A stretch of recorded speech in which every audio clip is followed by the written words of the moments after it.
Welcome back, everyone, to another episode of the Defying All Odds Podcast with your host, Jesse, and my co-host. Rafa, you already know. And today we have a very special guest here at Columbia University. We have a senior who just recently won the Ivy League championship on Columbia's men's football team. Please welcome Jack Larsen. Welcome, Jack. How's it going? Jesse. Well, thanks for coming onto the pod. We have a very interesting story to hear. Obviously, football just won their first championship in many years.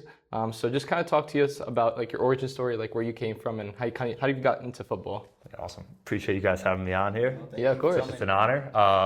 Glad to kind of tell my story of how I got here and also shed some light on the team. What we've done here hasn't happened in a long time. Right. It's really cool. Just a little bit about me. My name's Jack Larsen. Grew up in North Jersey, kind of just middle class, blue collar upbringing. Sports were a big part of my life. Played basketball, baseball, football. So really no off seasons growing up. Kind of just triathlete. Yeah, just like juggling everything around. Yeah. Staying well rounded, kind of excelling in all three up until high school, where it's kind of you got to be more focused. Yeah. So even throughout freshman year in high school, still was playing all three. My sophomore year is where I kind of pivoted. I broke my arm my sophomore year. Oh, wow. And so I was going through that rehab, and we can get into that story a little bit later. But that's where I decided to take baseball off. And I got back for basketball season, but I decided it was time for me to hang up the spikes in baseball, just kind of knew I was more trying to play football in college at that point. Mm-hmm. So that was kind of the next chapter is, all right, I'm done with baseball, still messing around with basketball in the winter, but really focusing on how I could leverage football and my athletic ability there, paired with keeping good grades, and how I could leverage that to get myself into a university like this or kind of help pay for college with my abilities, because it's an opportunity that not a lot of people have. So it would be a shame to let it go to waste, and could also help me position myself to be in a better spot for the rest of life. That's for sure. And I mean, again, you said you just won the that tournament, right? Do you know exactly how long has it been specifically, or like what was the last time you guys had won it? I believe it was 61 or 63 years. Jeez. Yeah. So like way before we even existed. Yeah. Bro, that's So crazy. it's been a while, and a large part of that has to do with kind of just how Columbia's set up in the history back then. Used to be a lot more difficult to get up to Baker, as we know. So Coach Bagnoli kind of came here and transformed the program. He came here probably a decade ago, and some of the big improvements he made was recruiting on a wider scale, giving us access to the West Side Highway. Okay. So I don't know if you guys noticed, West Side Highway, there's no buses allowed. Right. Coach Bagnoli met with the state and the city and said, we need our buses to be on the West Side Highway. Gets us up into Baker way faster than just trudging along Broadway. Oh, wow. Right. So that was really cool. And then also just bringing a staff and developing a new culture of bringing guys who want to be here for football and not some of the extra benefits that come with an Ivy League degree in New York City, but really trying to focus on getting people who want to be here to play ball and kind of leave it better than you found it, and also do something that hasn't been done before, which a lot of our class, we were able to do that, which is really cool and a great way to go out. It's interesting that you would think that there's so many small things that kind of lead into kind of creating the championship mindset. And even then, like something as small as getting access to get to a stadium, like, I don't know, it kind of changes your whole perspective on like, okay, like you're saving time, but you're also allotting time for other things as well once you get there. To our viewers, obviously, if they don't know, Baker Complex is all the way uptown Manhattan. So like around like 200? 218, Yeah, 216. Right, 218th Street. And Columbia University is on 116. So you can imagine all our athletes have to like commute for practices, for games that aren't on campus. So kind of like, so obviously you've been on the team since freshman year, and now, you just wrapped up your senior season winning a championship. What was that like a process like to kind of go through the grind every single day, and then kind of you leave on a high note, basically, right? You're leaving with a championship. Yeah. So like I said earlier, we left it better than we found it. Us coming up in here, especially our class, it was right after COVID. So it was a very different time. The league was in a different place. It's probably the best it's ever been. And that's mostly because a lot of fifth years missed their senior season and came back for a fifth year. Okay. So the rosters were 120, 130 guys deep, which is the largest roster they've ever had, a lot of COVID exceptions. And our senior class, when we're coming in as freshmen, We're nobodies. They put in portable blue crappy lockers in the locker room. So we're all in these lockers, kind of the forgotten class, we like to say. Some of our, obviously it's a huge team. We haven't been here for a year and a half, almost 2 years. So the coaches are just trying to pick the older guys they know, rightfully so, and feel the team. Because all you have is, you have a full winter, a spring ball, and a summer to get ready. Everybody's showing up in August and trying to hit the ground running. So it's tough. So a lot of my class came in and position coaches don't even know your name. All of August camp didn't get any reps. We're just there holding the shield, buying time, doing our thing. And as a result of that and a mixture of COVID recruiting, we had a lot of guys quit, which is natural because it's not an easy place to be. Bouncing school, New York City is a difficult place to live, as we all know. True. Yeah. And football is not easy. There's a lot of time commitment and a lot of struggle, which brings a lot of people together. But at the same time, other people have to, go their separate ways and make decisions based on family life. So we have now at the end of 4 years, we have a much leaner class. Mm-hmm. But I think coming through this program as we did, and especially freshman year, starting off, we're all on the ground level. Now we got kids grad transfer and All-Americans, and it's really cool to just see that growth. And all of it kind of came from hard work and sticking together and kind of embracing that grind together. And yeah. What was like the mentality aspect of waking up early every day, going to practice, and then obviously, you guys are also full-time students. So what's that been like also balancing that academic workload of going all the way uptown and coming back downtown for class? Yeah, so I think that's something Coach Poppy brought along is he brought in the early mornings, which is tough, in that 4:45 a.m. bus. Then you get there, you're kind of at the facility from 5 to 9:30, come back from 10 o'clock, and what that consists of. In the winter, especially you show up and you're either hitting the bubble, like the weight room's not big enough to fit all of us in at once. So we split it up. We usually have the skill guys and the quarterbacks out in the bubble first, and we're do a full warm up and then going through routes on air, 7-on-7, that kind of stuff. All the big boys and defensive linebackers and whatnot will lift and squat and do all the heavy pushing around weights. Yeah. And then we'll switch. Or they'll come in after we do 7-on-7 for about an hour, they're lifting. We'll have run. So whether it's speed work, conditioning work, agility, that takes about 30 minutes altogether as a team in the bubble. And then we'll hit the weight room. The big guys will hit the field and do their drills, and they don't really do as much as the skill guys, but right. They get in there, getting their field work as much as they can with no pads. So after that, you come back from your 10-10 class, you're exhausted, you're having your crappy breakfast burrito with water, eggs, and rubber or whatnot. And yeah, it's tough. A lot of coffee helps you get through.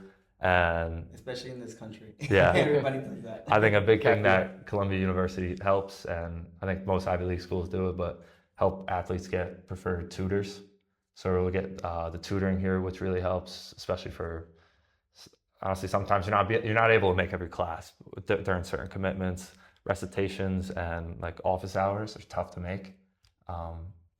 And you're not necessarily required in all those classes, but they help. They're secondary learning sources and secondary classes where you might work more directly on problems and questions.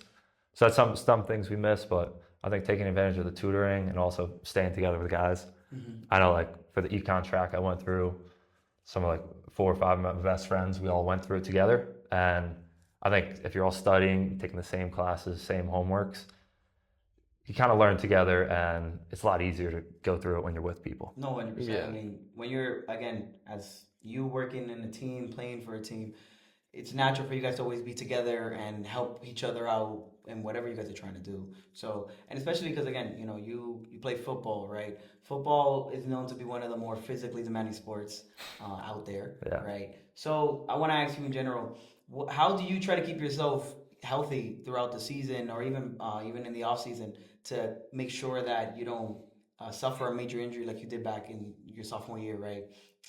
Yeah, so I would say avoiding a major injury or freak injuries, ACLs, broken bones, those are kind of unavoidable. Right. They're kind of the cost of doing business in this profession or sport we play. Yeah.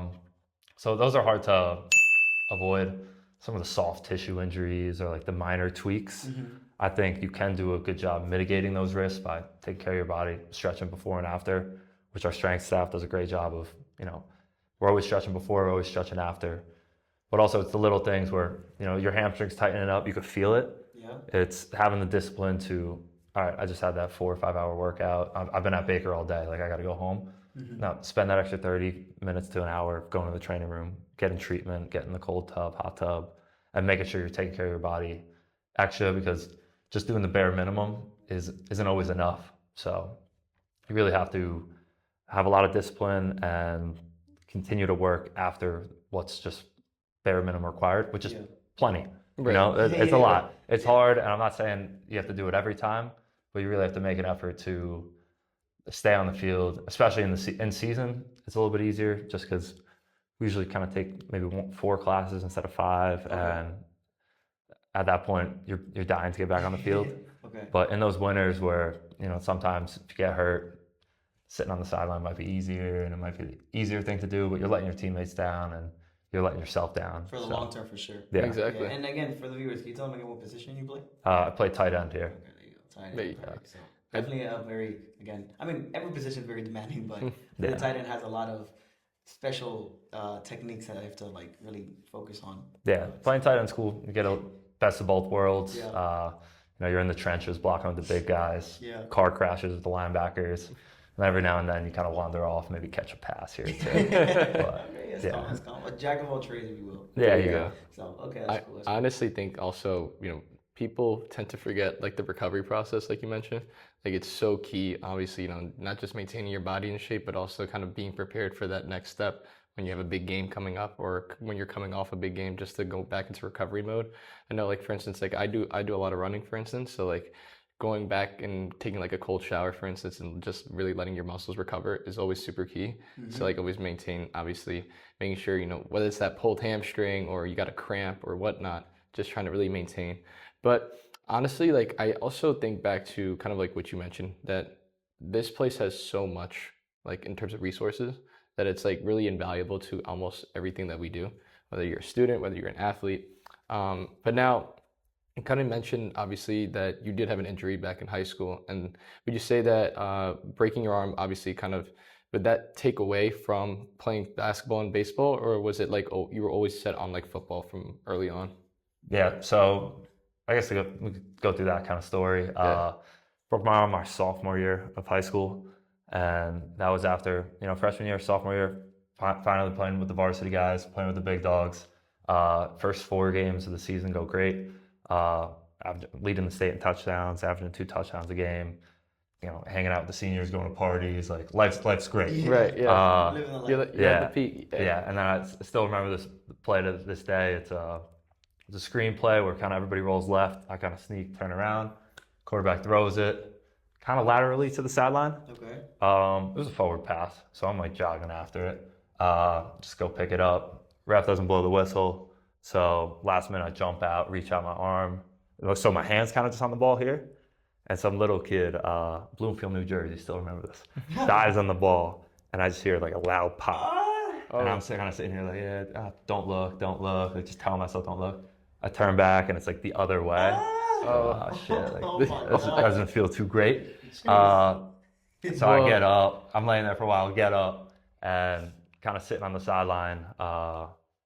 We didn't have a sling, or athletic trainer didn't have a sling at the time. So I'm like wrapped up with the ace bandage. At first I thought my elbow dislocated. Okay. Because it felt twisted the other way. Wow. So he's trying to pop it back in. I was like, hey Jack, like, I don't think it's dislocated. Yeah, you think it's it didn't hurt? I assume with all the adrenaline? Yeah, it hurt pretty bad.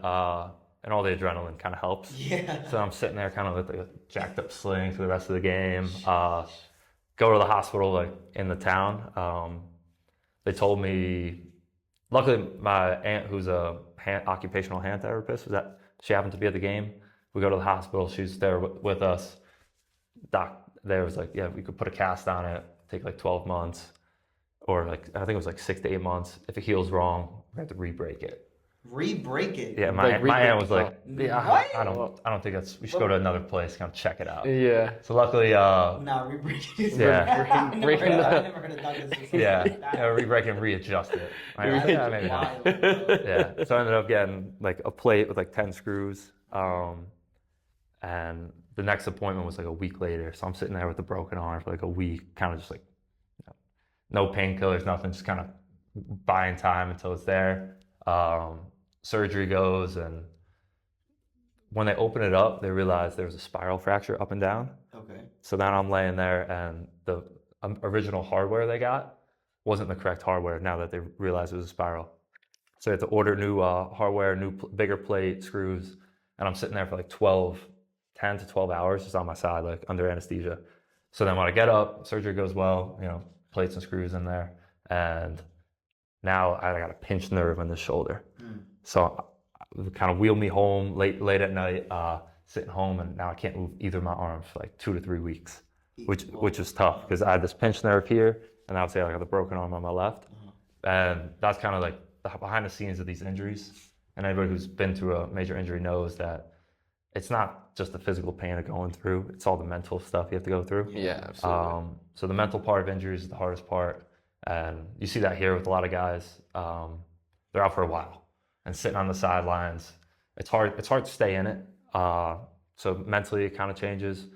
You're dying to get back out there, and it's tough just seeing all your friends going out living their normal lives, and you have to hang back, or they're all busting their ass at practice, working hard, and you're sitting in the training room dealing with the little leg or whatever it is you're going through. So I would say the mental part of any injury is the most difficult thing you have to overcome.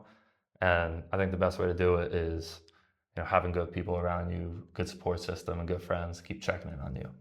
Especially some of these injuries, we got guys who pull hamstrings and, deal with it for a year to 2 years. Guys who tear their knee in 2 different places, have a 6 to 8 month surgery, and then they need another for 12. So they're out for a year and a half, 2 years just on rehab.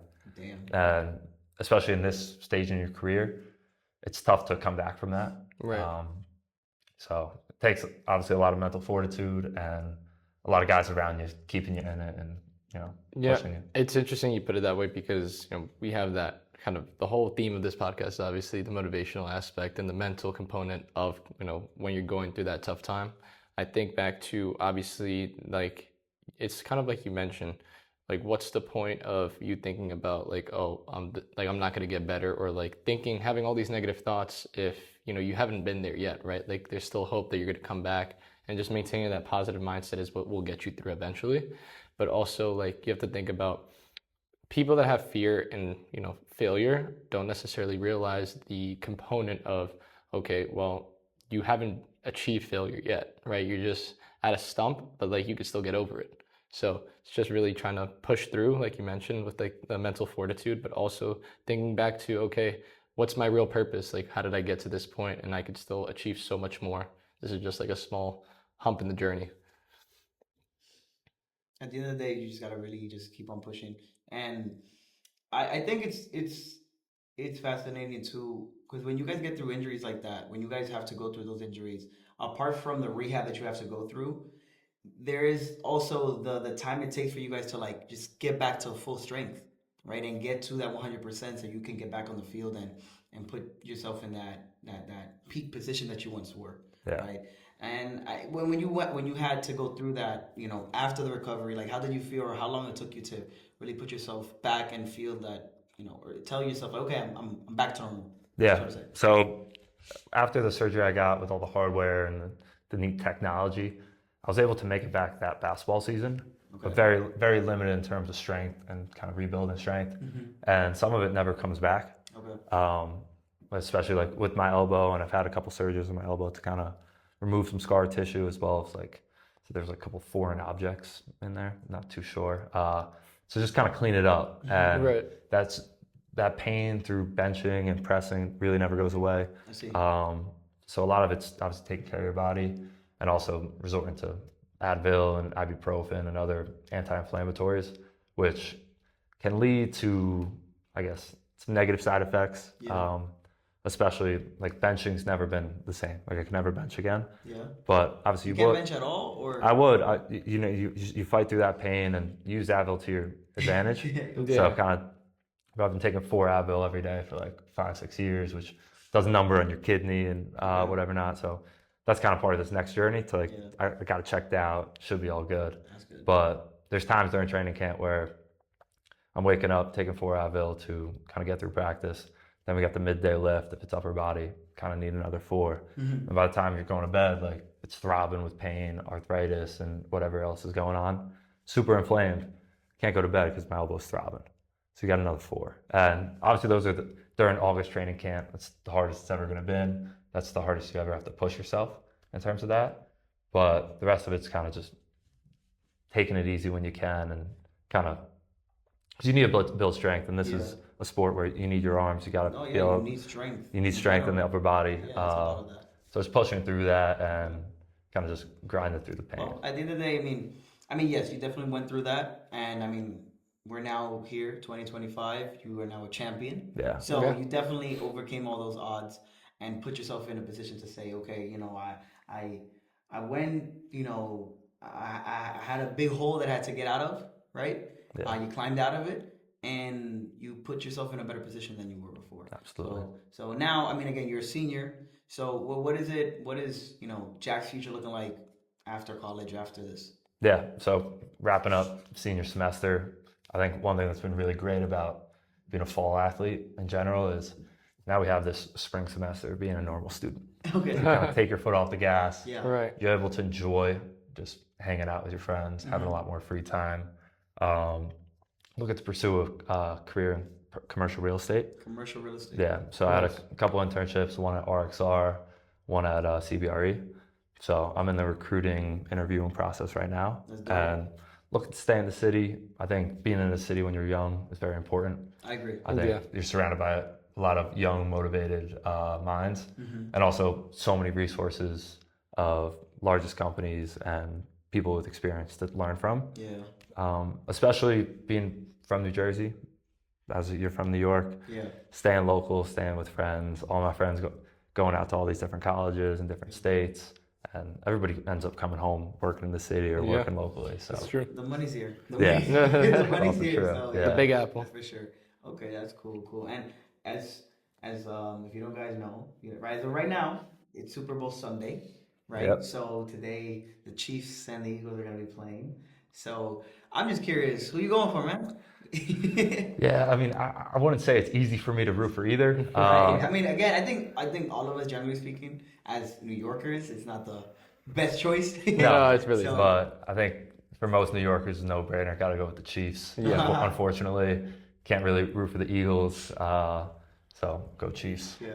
I feel like the same way. I mean, I think the three of us, for the most part, are all Giants fans. So like, it's been a rough road, definitely, being a Giants fan these last few years. But I will say, like, seeing Saquon Barkley in the Super Bowl is like kind of nice to see that like there is a former player of ours that's there. But you can, obviously at the end of the day, it's still Philly. You can't really root for Philly as a New Yorker. Yeah. So you But gotta look go at him, with he the got the Chiefs. colors. I think Yeah. he's lying. Yeah, He's trying to get the nah. vibes, bro. He's saying that just so he doesn't feel alone. I got you. Yeah. But he has no intention. Look at my colors. Look at his. Yeah. I'm just saying. Look at his. There, you guys gotta put two and two together. There's a little bit of blue there. A little Yeah. bit. Nah, bro.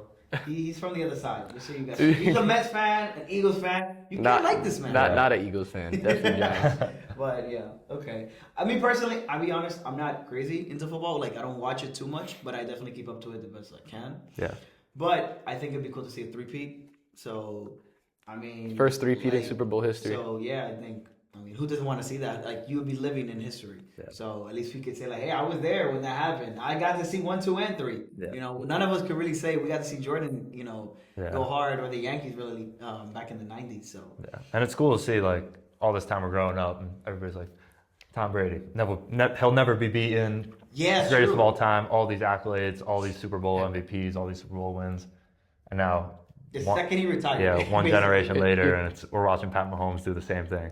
So it's cool, and obviously super talented, super good system. Kind of similar like scheme and system where it's relying on a good defense. You got your tight end, and you're making plays. It's just finding ways to win. So You think it's about fun to watch. You kind of think about it, it's like kind of just passing the torch almost. Like in the NBA, like for instance, like Kobe passing the torch to LeBron and whatnot. Now you got like here, it's like Tom Brady passing the torch to Pat Mahomes. So it's always great to see kind of how the face of the league kind of just transfers over with the years and decades. Yeah. But I will say, as a Giants fan, it is nice to know that the Patriots haven't been in the Super Bowl in quite a while. So, Yeah, for sure. But no, I mean it's how it is. At the end of the day, there's always when one steps down, another one's gonna come up, right? It's a vacuum, right? When in any sport or in any company, if you will, when the man at the top goes away, everybody that's number 2 and 3 are dying to take his spot. Yeah. And in this position, Patrick was waiting for that. He was dying for that. Like, bro, just go, and I got this. Like, that's basically what he did. That's what he's doing now. Yeah. So it's pretty cool. It's pretty cool to see that and live it and go from there. And in general, with you too, again, playing football, do you have those aspirations as well to play in the NFL? I'm hanging them up after my 4 years here. Really? Yeah, did my time. I know some guys that are, and best of luck to them. And I think there takes a certain athletic range where it's kind of possible, and obviously dealing with this elbow. But at the same time, it's some guys are kind of meant for it. They got the drive, they got the passion for it. Yeah. And others, really love football. And I think football is a tough game, and especially once you come to college, where here's a little different, but most guys come to college and they're getting paid to play, and it turns into a career. You log so many hours, so many times you don't want to do it, but you still have to. So it makes it kind of a chore, a job. Yeah. I think Ivy League football is unique in the sense that nobody here has to be here. Like, we could leave the team and still go to school. Okay. Because we didn't technically get in here because of football, even though you kind of do. So you're able to walk away, which makes it a very kind of one-to-one relationship with the coaching staff, where it's same with high school. It's like, I'm here because I want to be here. I can walk out the door. Yeah. So that's kind of some of the toxic nature between players and coaches that come from other like scholarship universities that can sometimes happen is, hey, you have to show up, you have to make weight, you have to do this, which all of us are doing it voluntarily because we want to. Yeah. And I think it makes all the guys who are here and stick with it, makes them very unique in terms of their character and the people they are. But in these other schools, it's you got to do all these things and you got to perform, if not pulling your scholarship. Yeah. So being here, I think, creates a unique opportunity and really creates a lot of bonds between the guys who stick with it all 4 years. That's true. That's true. And I find it's very, you don't hear a lot of people who, most of the time when you go into sports, that most players, their only goal is to get to the pros, right? In any sport. So it's always fascinating to see people that voluntarily choose not to continue, and because it shows that, okay, just because you play those sports doesn't mean that you have to go there, doesn't mean that it's the end all be all. Or rather, I played these sports. Yeah, I did pretty well. I had a lot of accomplishments, but I'm also this, that, and the third. I'm X, Y, and Z too. And I wouldn't say it's voluntary. I think a lot of guys, like, if they had the ability and if I had a clear path, it's hard to say no to the money and the lifestyle at a school. Yeah, for sure. So, it's not a voluntary choice by most guys. And you're taking a risk, and you got to be a little delusional to want to make it to the league. Because the odds are stacked against you. Everybody thinks you're not. Everybody who's ever made it, most people think they weren't good enough, too small, not fast enough. And they were a little delusional in getting there. Yeah. So it takes a little bit of delusion and a little too much confidence to really kind of put yourself in that scenario, take that risk. It's like what they say, they're going to call you crazy until you make it. Yeah, right? That's true. So it's just it's one of those things where you just you have to have a little bit of delulu, as they say nowadays, right? Delusion, but also confidence in yourself to believe that you can go over the hump and prove the naysayers wrong. Absolutely. That, okay, you say I'm that small, I'm too small, or I'm too skinny, but I'm still here. Yeah. I made it. And then you also got to think about also kind of like what NIL has done for college athletes as well. Like, for instance, like you mentioned here, you come here and you're, voluntarily, obviously actively putting in the work to be on the team to, and then obviously maintaining the academic workload. Then at other colleges, you have athletes are directly getting paid by the program. And even in some cases, we've seen in some sports where some people will make even more with NIL versus going to the pros, which is like so crazy to think about. What would you say is kind of like, your thoughts on like the kind of like what the foreseeable future is with like the Ivy League and NIL? Yeah, so I think the NIL market in general it's a tricky subject. A lot of it comes through having a brand and being able to sell. And that's kind of, I think, more true in terms of like the smaller athletes, smaller schools like Columbia, is if you have a big following, you can make money off NIL by endorsements and using your brand and your following to make money. I think all the players who are getting the NIL and these big deals deserve the money. It's been too long that these college athletes haven't been getting paid. Very true. And there's a lot of old guys in the booth who are profiting off all these jersey sales and tickets. So all these people, all these kids deserve it. The tricky part is it does take away from what makes college football so special. Because what makes college football so special is you come to a school before the transfer portal, everybody's doing it for their college, their team. Mm-hmm. Now it's, where can I get the most money? You can kind of bounce around, and you kind of see what happened to baseball with, there's no salary cap, there's no NIL cap. So whoever has the most money is gonna have the best team. That is true. These big markets, LA, New York, they always have the most money, best teams in baseball. Now, can that linger and kind of take away what makes college football so special? Is that, all these kids are doing it for the name on the front, their heart, to make it in the league, all these different things. Now it's, when there's money involved, it's, all right, I'm gonna bounce around trying to make as much money, which they all deserve, but with no salary cap, it can start to kind of mess with how things are done. And obviously college football is evolving, the new playoff system. Ivy League, we're starting to have a playoff system, kind of, it's the first year. Starting next year is the first year they're gonna have playoffs. It's really cool, long overdue. Okay. It's usually just best record wins. There's a lot of ties. So it's evolving, and I think times are changing, which is good.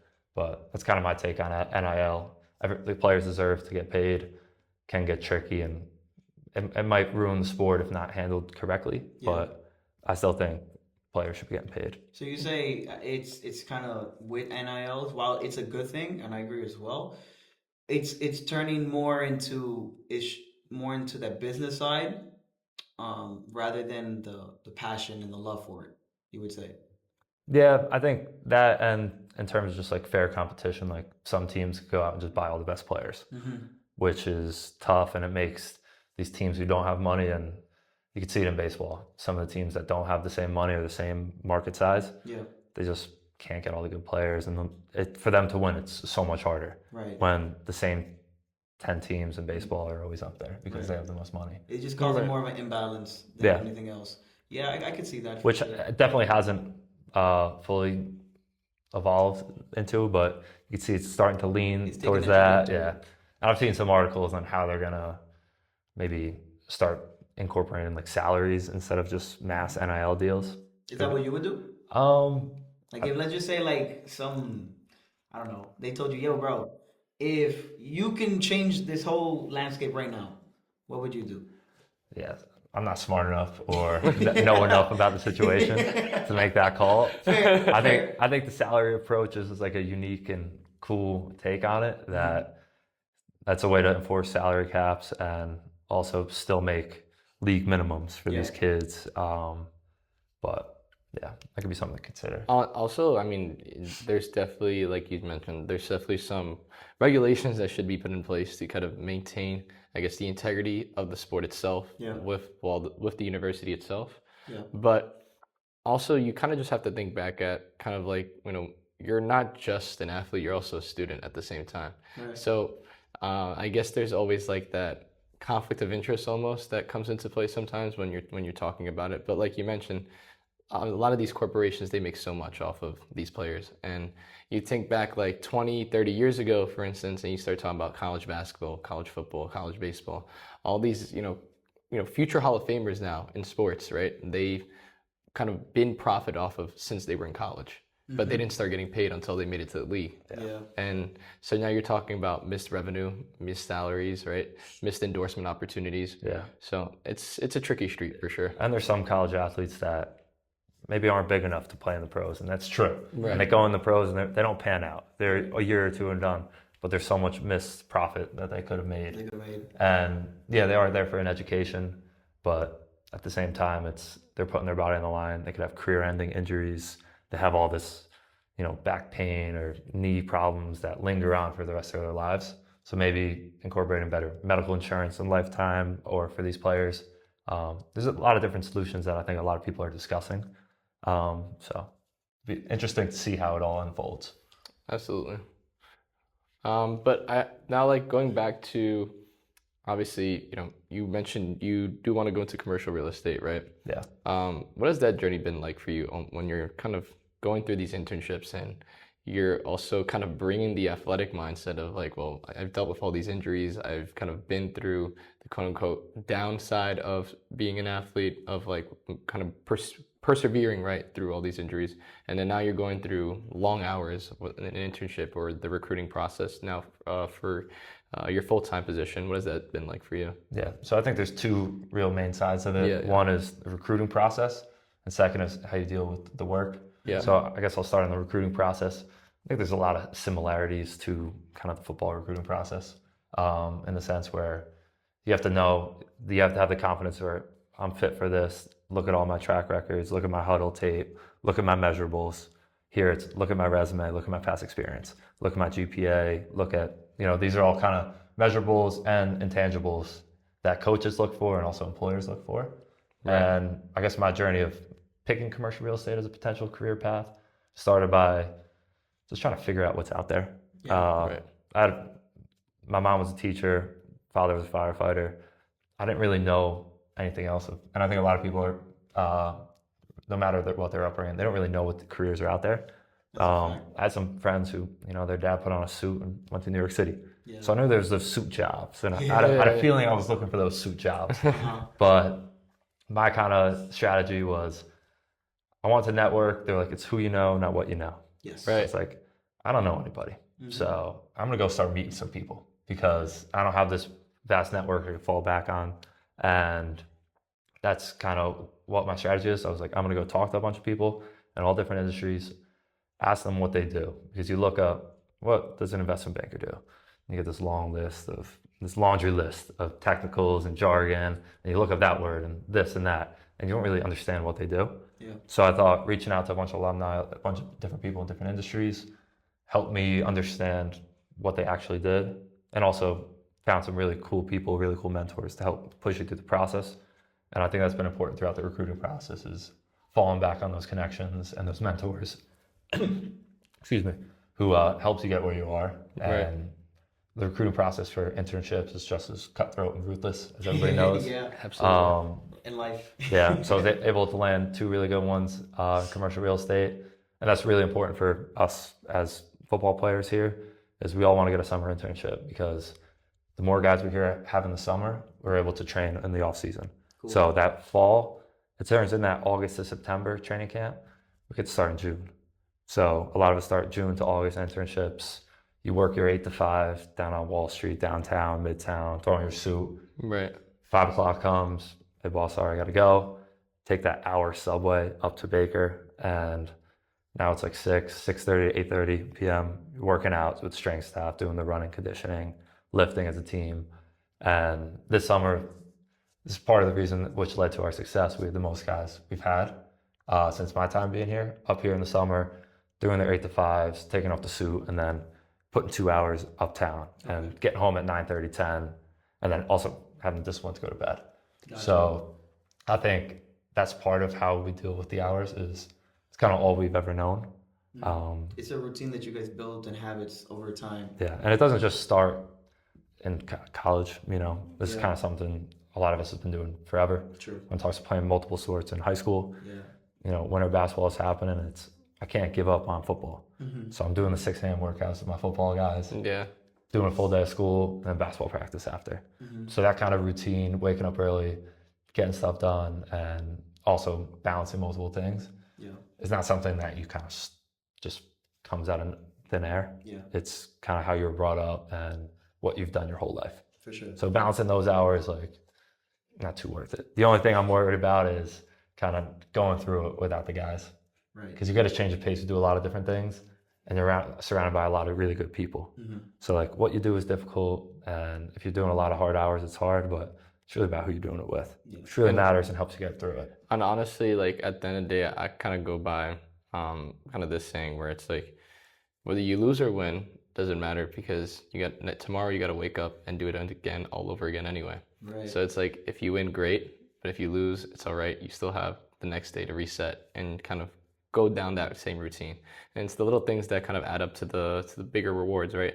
Start off making your bed in the morning, brush your teeth, you're eating breakfast, and then you're finally hitting the bus at like 4:45 in the morning to head up to Baker. So those small things, like over time, you're just kind of developing your mind a lot easier to kind of maintain and also, I guess, persevere and adapt to your surroundings, to whatever curveball that comes your way, whether that be a freak injury or whether that be obviously, you know, a tough loss on the road. Kind of have to get back up and do it all over again anyway. So Yeah. No. So at the end of the day, you just gotta defy all the odds. There we go. and just persevere and make sure that you just become to try to be the best version of yourself. But it starts from the moment you wake up to the time you go to sleep. Yeah. there you go. Everything in between that is how you're gonna complete yourself as a person, as a human being, and for everyone around. Yeah, and you're not going to be perfect. It's not going to be every day. Nah. You're flawless on all these. It's Consistency. doing the best you can, Yeah. being consistent, and everything really works out in the end if you keep those things in mind. Yeah, bro. So, But if like you want people to come find you, is there like any, you know, Instagram or like LinkedIn or anything you want to shout out? Nah, I'm kind of more low key on social media. Low-key, there you go. Keep my private life private for the most part. There you go. Man, you're gonna see him now, and you'll see in a couple of years, he's gonna be the biggest real estate agent man. You come find your boy and Jack you'll find Larsen. him soon. All right. There you go. He'll be cooking in the shadows. There you go. Okay. Gotcha. So, but yeah, no, I think this is all the time we have. Yes. That's just awesome, bro, for sure. Absolutely. All right. Thanks for Appreciate coming you having on. me on. Yeah. So, anything you want to say, Jesse? Yeah, so stay tuned, guys, for more episodes like this. We appreciate you guys for listening. And as always, always remember to defy all the odds. It's your host, Jesse, signing off. Your boy Rafa, like, share, and subscribe. And again, Don't forget, Jack Larsen. Thanks, guys. Have a good one, guys. deuces.